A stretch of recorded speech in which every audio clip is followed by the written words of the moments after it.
Police ಇಲಾಖೆಯಲ್ಲಿ ಸರಿಯಾದ ಸಿದ್ಧತೆಯನ್ನು ಮಾಡಿಕೊಂಡಿರಲಿಲ್ಲ. ಈ ಹಿನ್ನೆಲೆಯಲ್ಲಿ ಪೊಲೀಸ್ ಅಧಿಕಾರಿಗಳನ್ನು ಅಮಾನತು ಮಾಡಲಾಗಿದೆ. ವೆರಿ ಸ್ಯಾಡ್ ಪಾರ್ಟ್ ಇದು. ನಾನೇ ಆಸ್ಪತ್ರೆಗೆ ಹೋಗಿ ಪರಿಸ್ಥಿತಿಯನ್ನು ನಿಭಾಯಿಸಲು ಸೂಚಿಸಿದ್ದೆ. ಕಾಲ್ ತುಳಿತ ಪ್ರಕರಣದ ಬಗ್ಗೆ ಹೈಕಮಾಂಡ್ಗೆ ಸಿಎಂ ಮಾಹಿತಿಯನ್ನು ಕೊಡ್ತಾ ಇದ್ದಾರೆ.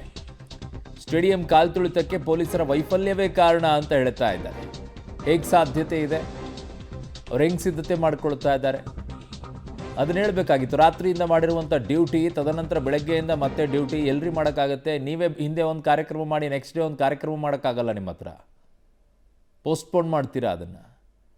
ನಿಮ್ಗೇನಾಗತ್ತೆ ಬೇಕಾಗಿದೆ? ಬಂದು ವೇದಿಕೆ ಮೇಲೆ ಕೂತ್ಕೊಳ್ಳೋದು, ನೋಡೋದು, ಜನರು ನಿಭಾಯಿಸೋದು ಗೊತ್ತಾಗುತ್ತೆ. ನೀವು ವೇದಿಕೆ ಮೇಲೆ ಭಾಷಣವನ್ನು ಮಾಡಬೇಕಾದ್ರೆ ಕೆಳಗಡೆಗೆ ಯಾರಾದರೂ ಗಲಾಟೆ ಮಾಡ್ತಾ ಇದ್ದರೆ ನೀವು ಕೂಗ್ತಾ ಇರ್ತೀರಲ್ಲ, ಏಯ್ ಯಾವನವನು ಅಂತೇಳೆಲ್ಲ ಕೂಗ್ತಿರಲ್ವಾ ಭಾಷಣ ಮಾಡಬೇಕಾದ್ರೆ? ಪೊಲೀಸರಷ್ಟು ತಾಳ್ಮೆಯಿಂದ ಇರ್ತಾರೆ. ಹೇಗೆ ವರ್ತಿಸ್ತಾರೆ ಅಂತ ಕನಿಷ್ಠ ಯೋಚನೆ ಆದರೂ ಇದೆಯಾ ನಿಮಗೆ? ದುರ್ಘಟನೆ ನಡೆದಿದ್ರೆ ಯಾಕೆ ಕಾರ್ಯಕ್ರಮ ಮಾಡಿದ್ರಿ? ಎಕ್ಸಾಕ್ಟ್ಲಿ. DCM ಕ್ರೀಡಾಂಗಣ ಕಾರ್ಯಕ್ರಮದಲ್ಲಿ ಯಾಕೆ ಭಾಗಿಯಾಗಿದ್ರು? ಹೊರಗಡೆ ಸಾವನ್ನಪ್ಪಿದ್ದಾರೆ ಅಂತ ಗೊತ್ತಿದ್ರು ಕೂಡ ಯಾಕೆ?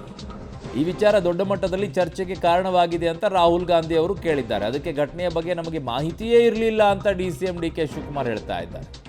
ಪೊಲೀಸ್ ಅಧಿಕಾರಿಗಳು ಈ ಬಗ್ಗೆ ಮಾಹಿತಿಯನ್ನೇ ನೀಡಿರಲಿಲ್ಲ ಅಂತ ಹೇಳಿ ಹೈಕಮಾಂಡ್ ಅನಾಹುತದ ಮನವರಿಕೆಯನ್ನು CM DCM ಮಾಡಿಕೊಡ್ತಾರೆ. ದುರ್ಘಟನೆ ನಡೆದಿದ್ರೆ ಯಾಕೆ ಕಾರ್ಯಕ್ರಮವನ್ನು ಮಾಡಿದಿರಿ ಅಂತ ಕೇಳ್ತಾರೆ. ಮುಖ್ಯಮಂತ್ರಿಗಳಲ್ಲಿ ಹೇಳ್ತಾರೆ, ಅವರು ಸುದ್ದಿಗೋಷ್ಠಿಯ ಸಂದರ್ಭದಲ್ಲಿ ಹೇಳ್ತಾರೆ, ಹಿಂಗಾಗಿದೆ, ಅಲ್ಲಿ ಕಾರ್ಯಕ್ರಮ ಒಂದು 10-15 ನಿಮಿಷ ಅಷ್ಟಕ್ಕೆ ಮುಕ್ತಾಯಗೊಳಿಸ್ಕೊಳ್ಳಿ ಅಂತ ಹೇಳ್ತಾರೆ. ಒಂದಿಷ್ಟೇನೋ ಹೆಚ್ಚು ಕಡಿಮೆ ಆಗಿದೆ ಅಲ್ಲಿ ಅಂತ ಹೇಳ್ತಾರೆ. ಹೈಕಮಾಂಡಿಗೆ ಸುಳ್ಳು ಹೇಳ್ತಾ ಇದ್ದೀರಾ ನೀವು? ಮುಖ್ಯಮಂತ್ರಿಗಳು ಒಂದು ಕಡೆಗೆ ಹೇಳ್ತಾರೆ ತಮ್ಮ ಸುದ್ದಿಗೋಷ್ಠಿಯಲ್ಲಿ ಸ್ಪಷ್ಟವಾಗಿ. Which happened in that. CM and PCC President briefed the leadership about the incident and the action taken by the government on post-incident. Certainly, we are very much concerned about every human life. We are the party are very much matter about the human life. Unfortunately, an incident happened. Anyway, government of Karnataka has already ordered a judicial inquiry to find out what exactly happened. During the course of judicial inquiry, party didn't want to involve into the nitty-gritty of the issue. But generally, party has clearly viewed that there should be a clear-cut pro-people attitude on this issue also. Other issues, I think so. Not many issues came out today. Basically, the central government attitude was one of the most important things. We were completely neglecting the state of Karnataka on plan allocation. You see the central plan allocation to the state of Karnataka is totally unacceptable. ಯಾವ್ಯಾವುದೋ ಹೇಳ್ತಿರಲ್ಲಿ ತಲೆಬುಡ ಇಲ್ಲದೆ ಇರುವಂಥ ರೀತಿಯಲ್ಲಿ ಅಲ್ಲಾಗಿರುವಂಥ ವಿಚಾರ ಏನು, ಮಾತನಾಡ್ತಾ ಇರುವಂಥ ವಿಚಾರ ಏನು? Stadium ಕಾಲ್ ತುಳಿತಕ್ಕೆ ಪೊಲೀಸರ ವೈಫಲ್ಯವೇ ಕಾರಣ ಅಂತಿದ್ದಾರೆ. ಈಗ ಅಲ್ಲಿ ಮಾತನಾಡ್ತಾ ಇದ್ರು ಆ ವಿಚಾರದಲ್ಲಿ. ಪೊಲೀಸ್ ಇಲಾಖೆ ಸಿದ್ಧತೆಯನ್ನು ಮಾಡಿಕೊಂಡಿರಲಿಲ್ಲ ಅಂತ ಹೇಳಿ ಅವರು ಬೇಡ ಅಂತ ನಿರಾಕರಿಸಿದ್ರು. ಸಿದ್ಧತೆ ಏನು ಮಾಡ್ಕೊಳ್ಬೇಕಾಗಿದೆ? ಮಣ್ಣು. ಈ ಹಿನ್ನೆಲೆಯಲ್ಲಿ ಪೊಲೀಸ್ ಅಧಿಕಾರಿಗಳನ್ನು ಅಮಾನತು ಮಾಡಲಾಗಿದೆ ಅಲ್ವಾ? ಹಾಗಿದ್ದಾಗ ವೇದಿಕೆಯ ಮೇಲೆ ನೀವು ಮಾಡಿರುವಂಥದ್ದಕ್ಕೆ ನಿಮ್ಮನ್ನು ಯಾವಾಗ ಅಮಾನತು ಮಾಡಬೇಕು? ನಿಮ್ಮನ್ನು ಯಾವಾಗ ತೆಗಿಬೇಕು? ಆಗಿದ್ದಾಗ ನಾನೇ ಆಸ್ಪತ್ರೆಗೆ ಹೋಗಿ ಪರಿಸ್ಥಿತಿ ನಿಭಾಯಿಸೋಕೆ ಸೂಚಿಸಿದ್ದೆ ಅಂತಿದ್ದಾರೆ. ಹೋಗದೇ ಇದ್ದಿದ್ರೆ ಬೇರೆ ಆಗಿರೋದು. ಅದು ಕಾಲ್ ತುಳಿತ ಪ್ರಕರಣದ ಬಗ್ಗೆ ಹೈಕಮಾಂಡ್ಗೆ CM ಮಾಹಿತಿಯನ್ನು ಕೊಟ್ಟಿದ್ದಾರೆ. ಎಲ್ಲವೂ ಕೂಡ ಡ್ರಾಮಾ ನಡೀತಾ ಇದೆ. ಇವೆಲ್ಲವೂ ಕೂಡ ವಿಚಾರದಲ್ಲಿ, ಈ ಘಟನೆ ವಿಚಾರದಲ್ಲಿ ದುರ್ಘಟನೆ ನಡೆದಿದ್ರೆ ಯಾಕ್ರಿ ನೀವು ಕಾರ್ಯಕ್ರಮ ಮಾಡಿದಿರಿ ಅಂತ ರಾಹುಲ್ ಗಾಂಧಿ ಅವರು ಕೇಳ್ತಾರೆ. ಅಲ್ಲೂ ಬೇರೆ ಸುಳ್ಳು ಹೇಳ್ತಾರೆ ಅವರು. DCM D ಕ್ರೀಡಾಂಗಣ ಕಾರ್ಯಕ್ರಮದಲ್ಲಿ ಯಾಕೆ ಭಾಗಿದ್ರು ಅಂತ ಕೇಳ್ತಾರೆ. ಅದಕ್ಕೆ ಅಲ್ಲೂ ಸುಳ್ಳು ಹೇಳ್ತಾರೆ ಇವರು. ಗೊತ್ತೇ ಇಲ್ಲ ನಮಗೆ.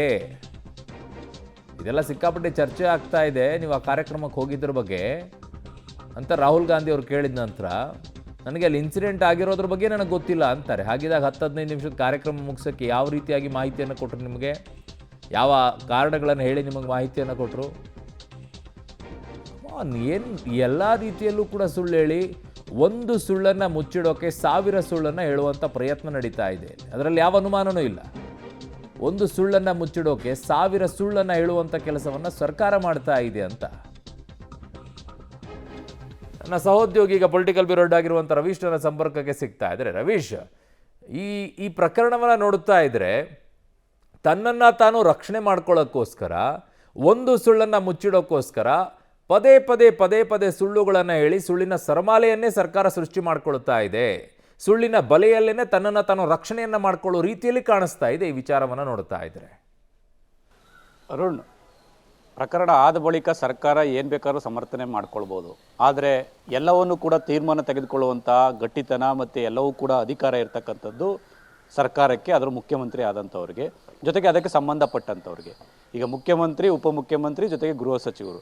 ಯಾಕೆಂದರೆ ಈ ರೀತಿಯ ಕಾರ್ಯಕ್ರಮಗಳು ನಡೆದಂಥ ಸಂದರ್ಭದಲ್ಲಿ, ನಡೆಯುವಂಥ ಸಂದರ್ಭದಲ್ಲಿ ತೀರ್ಮಾನವನ್ನು ಒಟ್ಟಾಗಿ ಸೇರಿ ತೆಗೆದುಕೊಳ್ತಾರೆ. ಹಾಗಾಗಿ ಇಲ್ಲಿ ಅವರ ಜವಾಬ್ದಾರಿಯೂ ಕೂಡ ಇರುತ್ತೆ. ತದನಂತರ ಪೊಲೀಸರ ವೈಫಲ್ಯ ಮತ್ತೊಂದು ಬೇರೊಂದು. ಆದರೆ ಪೊಲೀಸರ ಸಲಹೆಯನ್ನು ಎಲ್ಲೋ ಒಂದು ಕಡೆ ಬೇಡ ಅಂತ ಹೇಳಿದ್ರೂ ಕೂಡ ಅದನ್ನು ನಿರ್ಲಕ್ಷ್ಯ ಮಾಡಿದ್ದು ಯಾರು ಅನ್ನೋದೇ ಬಹುದೊಡ್ಡ ಪ್ರಶ್ನೆ. ಅದಕ್ಕೆ ಯಾರ ಬಳಿಯೂ ಕೂಡ ಉತ್ತರ ಇಲ್ಲ. ಇದೇ ಪ್ರಶ್ನೆಯನ್ನು ಮಾಧ್ಯಮಗಳಲ್ಲಾಗಿರ್ತಕ್ಕಂಥದ್ದು ಮತ್ತು ಜನ ಆಕ್ರೋಶದಲ್ಲಿ ಕೇಳಿ ಬಂದಂಥ ಪ್ರಶ್ನೆಯನ್ನೇ ರಾಹುಲ್ ಗಾಂಧಿ ಅವರು ಅಲ್ಲಿ ಪ್ರಸ್ತಾಪ ಮಾಡಿರ್ತಕ್ಕಂಥದ್ದು.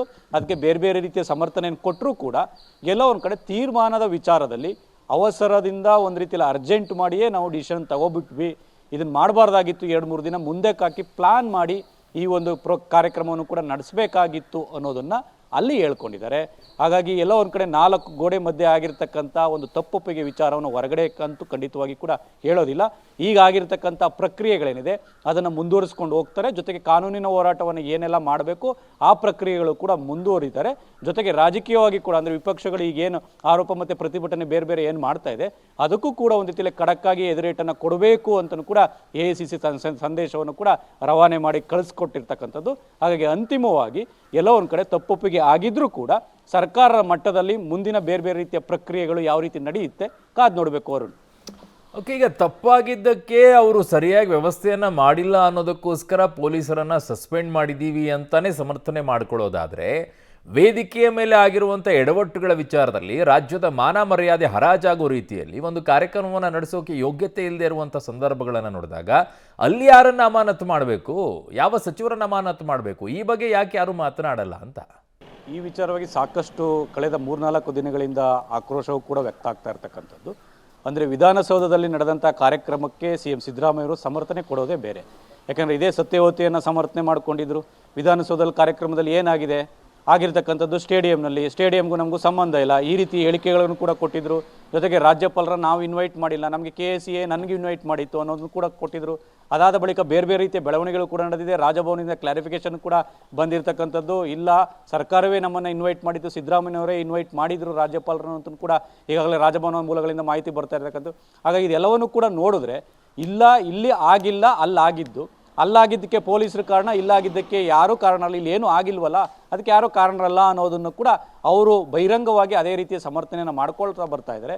ಹಾಗಾಗಿ ಇದು ಯಾವ ರೀತಿ ತಾರ್ಕಿಕವಾಗಿ ಅಂತೆ ಕಾಣುತ್ತೆ ಕಾದು ನೋಡಬೇಕು ಅವರು. ಓಕೆ ರವೀಶ್, ನಿಮ್ಮೆಲ್ಲ ಮಾಹಿತಿಗೆ ಧನ್ಯವಾದಗಳು.